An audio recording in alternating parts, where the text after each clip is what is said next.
வணக்கம் நண்பர்களே, நாம இந்த வீடியோல ஜவ்வாது மலையில இருக்க ஒரு அருவியை பத்தி தாங்க பார்க்க போறோம். அந்த அருவியோட பெயர் பீமன் அருவி.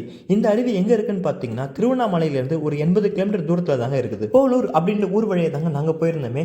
அதுதான் இந்த மலையோட ஒரு என்ட்ரி பாயிண்டாவே இருக்குங்க. மலை ஏறுற வழி எல்லாமே பாத்தீங்கன்னா சுத்தி மலைகள், அழகான மரங்கள் அப்படின்ட்டு இருக்கும். நிறைய இடத்துல விவசாய நிலங்கள், கால்நடைகள் அப்படின்ட்டு நம்மளால பார்த்து ரசிச்சுக்கிட்டே போகலாங்க. நம்ம போற வழியில ஒரு கோயிலுமே பார்க்கலாம். மர ரேணுகா தேவி அப்படின்ற கோயில். அந்த கோயில் இருக்க அம்மனை வணங்கிட்டு நம்ம பயணத்தை தொடரலாமுங்க. இந்த கோயில்கிட்டையும் சரி, போற வழியிலும் சரி, நிறைய குரங்குகளை பார்க்கலாம். செம அட்டகாசம் பண்ணிட்டு இருக்குங்க. நீங்க அந்த குரங்குகளுக்கு எந்த உணவையும் ஃபீட் பண்ணாதீங்க. அப்படி ஏதாவது கொடுக்கணும் அப்படின்னாக்கா ஃப்ரூட்ஸ் மாதிரி நேச்சுரல் ஃபுட்ஸாக கொடுங்க. நம்ம சாப்பிட்ற பிஸ்கெட் அதெல்லாம் கொடுத்தீங்க அப்படின்னாக்கா அந்த வன விலங்குகளுக்கு ஒத்துக்காம போயிடும். அதனால அதை நீங்க அவாய்ட் பண்ணிக்கோங்க. மலையில நிறைய பெண்டு வரும். ஒரு பெண்டுலையும் நல்லா பார்த்து நிதானமா போயிட்டு வாங்க. அவசரமா போனீங்க அப்படின்னாக்கா ஆப்போசிட்ல வண்டி வேகமாக வந்தால் நமக்கு பிரச்சனைகள் உண்டாகும். நம்ம தான் ஜாக்கிரதையா இருக்கணும். போற வழியில நம்ம அடுத்ததா பார்க்குற முக்கியமான இடம் என்னன்னு பார்த்தீங்கன்னா குள்ளர் கோகை அப்படின்ற இடம் தாங்க.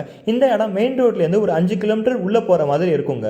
இது உள்ள இறங்குறீங்க அப்படின்னாக்கா நீங்க ஃப்ரெண்ட்ஸ் கேங்கா போய் இறங்குங்க. அதே மாதிரி வண்டியில போனீங்கன்னா ரொம்ப ஆபத்தாவே இருக்குங்க. ஏன்னா செங்குத்தா இறங்கும், அதே மாதிரி செங்குத்தா ஏறும். செல்ற வழியில பார்த்தீங்கன்னா நிறைய கருங்கல்கள்லாம் போட்டு வச்சிருக்கிறதுனால வண்டியை பெரட்டி உங்களை போட்டுடும்.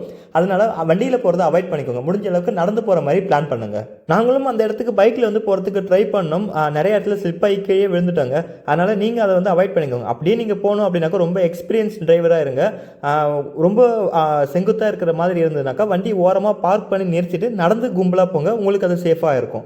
அந்த இடத்துல பார்த்தீங்கன்னா ரொம்ப சின்ன கற்களால் கட்டின வீடுகள்லாம் இருக்கும் அப்படின்னு சொல்லியிருக்காங்க. நீங்கள் அதை போய் பார்க்கலாங்க. அடுத்த ஸ்டாப் எங்கே இருக்குன்னு பார்த்தோம் அப்படின்னாக்கா ஜமுனா மருத்தூர் அப்படின்ற ஊர் தாங்க. அந்த ஊர்லேருந்து ஒரு 3 கிலோமீட்டர் தூரத்தில் தான் பீமன் அருவி இருக்குதுங்க.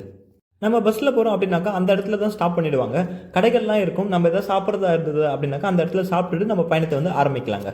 போகிற வழியில் ஒரு பூங்கா வரும். அந்த பூங்காவோட என்ட்ரன்ஸில் ஒரு பெண் வடிவிலான மரத்தால் செய்யப்பட்ட ஒரு சிற்பம் வச்சுருப்பாங்க. பார்க்கவே ரொம்ப டிஃப்ரெண்ட்டாக இருந்துச்சுங்க. அதுவும் அற்புதமாகவும் இருக்குங்க. அந்த இடத்த தாண்டி வந்ததும் நமக்கு ஒரு பெரிய ஏரி வரும். அந்த ஏரியில் போட்டிங் எல்லாமே அலோவ் பண்ணுறாங்க. எங்கள்கிட்ட பட்ஜெட் கம்மியாக இருந்ததுனால அந்த இடத்துக்கு நாங்கள் போகலை. ஜஸ்ட் வேடிக்கை மட்டும் பார்த்துட்டு நம்ம ஃபால்ஸ் கிட்ட வந்துட்டோங்க. நாங்கள் கவர்மெண்ட் ஹாலிடேஸில் போனதுனால 1 கிலோமீட்டர் முன்னாடியே நிறைய கும்பல் இருந்ததுங்க. ரொம்ப டிராஃபிக்காகவே ஆயிடுச்சு. அந்த டிராஃபிக்லாம் முடிச்சு ரொம்ப கிட்ட போனதுமே என்ட்ரன்ஸில் டிக்கெட் வாங்கினாங்க. ஒரு ஆளுக்கு 20 ரூபா அப்படின்ட்டு. நீங்கள் வெளியில் வண்டி பார்க் பண்ணாமல் உள்ள வரைக்குமே நல்லாவே எடுத்துகிட்டு வரலாங்க. ஒரு சிலர் வெளியில் விட்டுட்டு அந்த நடந்து போயிட்டு வருவாங்க. நாங்கள் வண்டியில் தான் உள்ளே போயிருந்தோம். டிக்கெட் வாங்கின இடத்துலேருந்து உள்ள வரைக்குமே 1-1.5 கிலோமீட்டர் வரைக்குமே வரும். உங்களால் நடக்க முடியல அப்படின்னாக்கா கிட்ட வரைக்குமே வண்டியை எடுத்துகிட்டு வரலாம். பார்க்கிங்குமே அவைலபிள் இருக்குங்க. நிறைய ஸ்பேசஸ்மே இருக்கும். நம்ம வண்டியை பார்க்கிங்கில் விட்டுட்டு நம்ம ஃபால்ஸு கிட்ட நடக்க ஆரம்பிக்கலாங்க. நம்ம உள்ள நடக்கிறப்பவே சின்ன ஓடை மாதிரி தெரியும். அந்த ஓடையில் இருக்கிற அந்த தண்ணி தான் நமக்கு ஃபால்ஸை அங்கே ஊற்றுங்க. போகிற வழியில் பார்த்தீங்கன்னா நிறையா விலங்குகளை பொம்மை வடிவில் செஞ்சு வச்சுருப்பாங்க. அதுக்கு அடுத்தது ஒரு மரம் பார்த்தீங்கன்னா அழகாக பாம்பு மாதிரியே இருக்கும். அதில் அழகாக பெயிண்டிங்லாம் வச்சு கலைநயத்தோடு பண்ணியிருப்பாங்க. பார்க்கவே நல்லாயிருக்கும். ஃபோட்டோஷூட்டுக்கு நல்ல ஒரு இடமாவே இருக்குங்க. அதுக்கு அடுத்தது பார்த்தீங்கன்னா பெரிய ஊஞ்சல்லாம் செஞ்சு வச்சுருப்பாங்க. அந்த இடத்துல பசங்க நிறைய விளையாடி என்ஜாய் பண்ணுவாங்க. செம உயரமாக இருக்கும். அவ்வளோ உயரத்துலேருந்து கயிறு கட்டி அந்த இடத்துல ஊஞ்சல் செஞ்சு வச்சுருப்பாங்க. சூப்பராகவே இருக்குங்க. ஃபால்ஸ் கிட்ட ஒரு பாலம் மாதிரியான அமைப்புகள் இருக்கும். அதை கடந்து நம்ம போகிற மாதிரி இருக்கும். அதே மாதிரி உட்காரத்துக்கு நிறைய பிளேசஸ் செஞ்சு வச்சிருப்பாங்க. பார்க்கறதுக்கு பூங்கா மாதிரியே இருக்குங்க. ஃபால்ஸில் மொத்தமாக 2 இடத்துல தண்ணி வருங்க. ஒரு இடத்துல பார்த்தீங்கன்னா உயரம் ரொம்ப கம்மியாக இருக்கும். 7 அடியிலேருந்து 8 அடி உயரத்துலேருந்து தான் தண்ணி வருங்க. அந்த இடத்துல தான் அதிகமான மக்கள் குளிச்சுக்கிட்டு இருப்பாங்க. என்ஜாய் பண்ணுறதுக்கு ஒரு நல்ல ஒரு பிளேஸாக இருக்கும். சின்ன பசங்களுக்கும் ரொம்ப சேஃப்டியாகவே இருக்குங்க. தண்ணி கொஞ்சம் ஃபோர்ஸாகவே வருங்க. பாதுகாப்புக்கு கம்பிகள்லாம் அமைச்சு இருப்பாங்க. தண்ணி ரொம்ப ஜில்லுன்னு இருக்கும். தண்ணி பார்த்தீங்கன்னா ரொம்ப தெளிவாக இருக்காது. கொஞ்சம் குழம்பி இருக்கிற தண்ணி மாதிரி தான் இருக்கும். நிறைய பாசியுமே தண்ணியில் பார்க்கலாம். ஃபால்ஸு கிட்ட நீங்கள் போகிறப்பவே ரொம்ப பாசி இருக்கும். அதனால் பார்த்து ஜாக்கிரதையாக போங்க. வழுக்கி வரதுக்கான வாய்ப்புகள் அதிகமாக இருக்குதுங்க.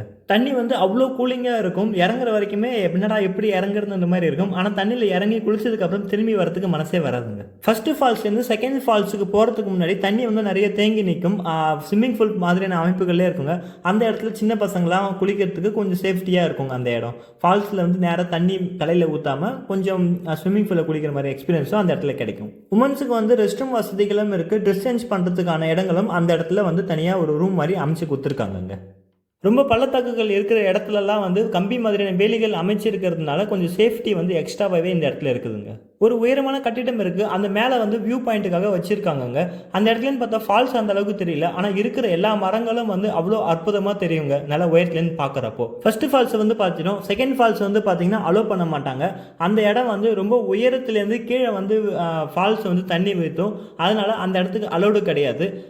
அந்த இடத்துல வந்து நிறைய பள்ளத்தாக்குகளும் பெரிய பெரிய பாறைகளும் இருக்கிறதுனால வழுக்கி விழுந்து ஆபத்துக்கள் அதிகமாக நிகழ்கிறதுக்கான வாய்ப்புகள் இருக்கிறதுனால அந்த இடத்துல வந்து அலோவ் பண்ண மாட்டாங்க. ஸோ அந்த தடையை மீறி ஒரு சிலர் வந்து அந்த இடத்துல போயிட்டு இருக்காங்க. ஸோ அதனால் அதெல்லாம் வந்து கொஞ்சம் அவாய்ட் பண்ணிக்கோங்க நீங்கள் போனீங்கன்னா.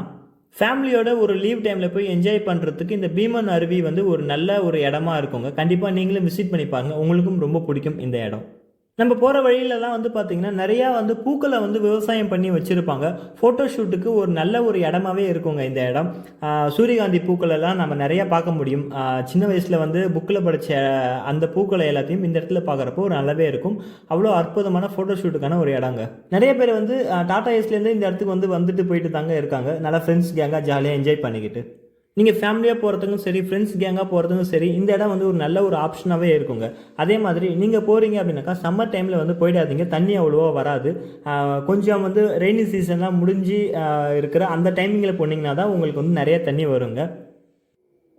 அவ்வளோதான் ஃப்ரெண்ட்ஸ், இந்த வீடியோ எனக்கு தெரிஞ்ச இன்ஃபர்மேஷன்ஸை நான் உங்களுக்கு ஷேர் பண்ணியிருக்கேன். இந்த வீடியோ பிடிச்சிருந்தால் லைக் பண்ணுங்கள். உங்கள் ஃப்ரெண்ட்ஸ் அண்ட் ஃபேமிலிக்கு இந்த வீடியோ ஷேர் பண்ணுங்கள். மறக்காமல் நம்ம சேனலை சப்ஸ்கிரைப் பண்ணுங்கள். தேங்க்யூ.